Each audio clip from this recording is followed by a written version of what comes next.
2008. driver who A has a 19-year-old on the pole. And one of the most experienced veteran road racers in sports beside him. Can't Colin Brown hang on leading us to as the green flag waves in Mexico City. In Mexico. Had a big jump there. Keep an eye as we go down this long front straightaway. Where do the drivers choose to go? Fanning out. Look, 3 wide. 4 wide in the back. 4. Zillage the inside lane.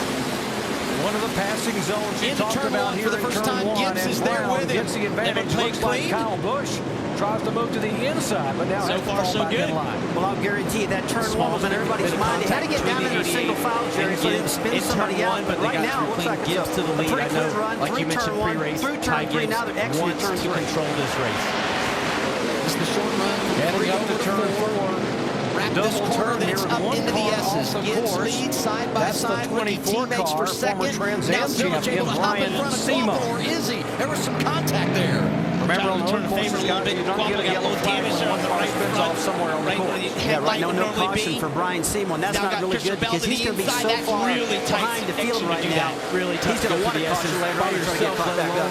Side by side. These guys are trying to get single file. So the first like they really don't have temperature in the brakes and things like that. That's how they end up getting in the back. These Xfinity bodies, these noses, See him exit turn 6 right here. This is where they really get off in the dirt. A lot of debris right there. This was a great passing zone for Juan Pablo Montoya last year. You see Scott Pruitt now trying to make the same pass on Colin Brown. Here's Pruitt on the inside. Can he get to the inside of the 16 car? 41 Coming out, this is a 3/4-mile straightaway, the longest in NASCAR. It's a drag strip race.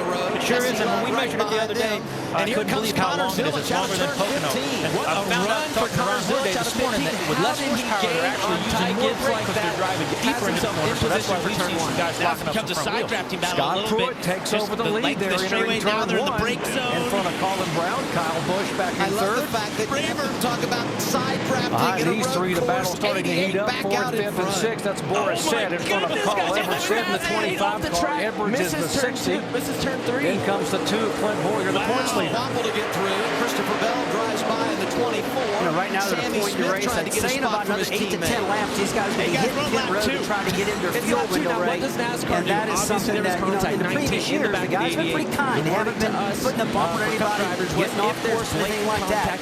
And so these guys done. They will make that judgment call. We could see pit stops as early as 12 laps. Again, it depends on how much a guy wants to gamble at the end and how much he knows that his driver can save him. We were talking about that long straightaway, knocking a couple hundred RPM off to save you a half a lap.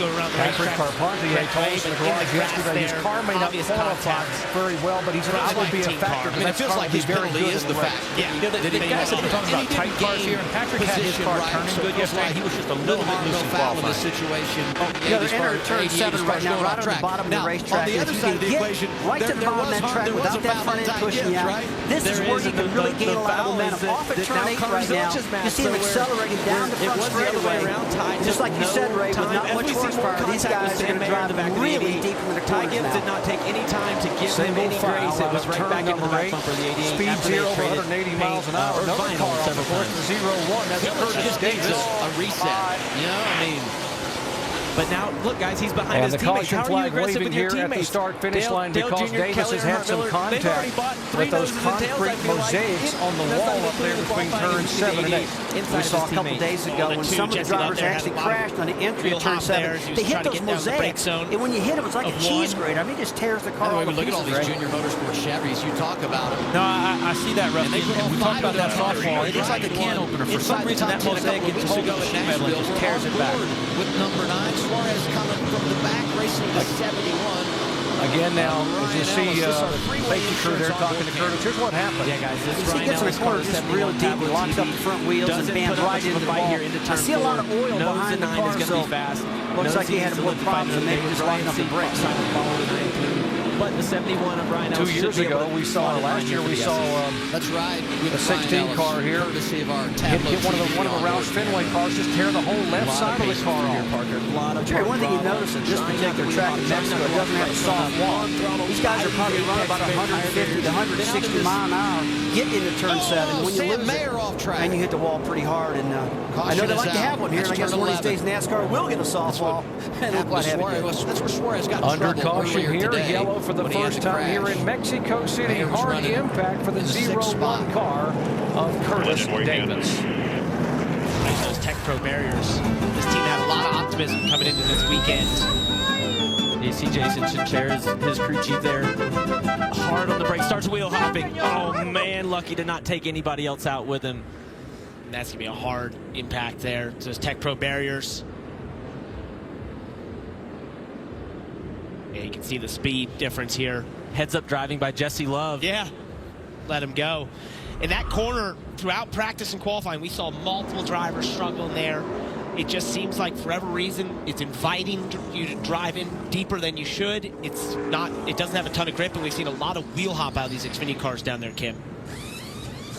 Yeah, and you're going to see the attention paid to both the left front fender and that left rear front fender. They're going to have to pay a little bit more attention to that left front. You saw kind of that rubbing there. They're going to change the tires, make sure those fenders are pulled out. But you mentioned the optimism they had here, Parker. That's because 4 of Sam's 7 career wins have come on road courses, so he was very confident coming in here. But he tends to be aggressive on these road courses, and we saw that right there.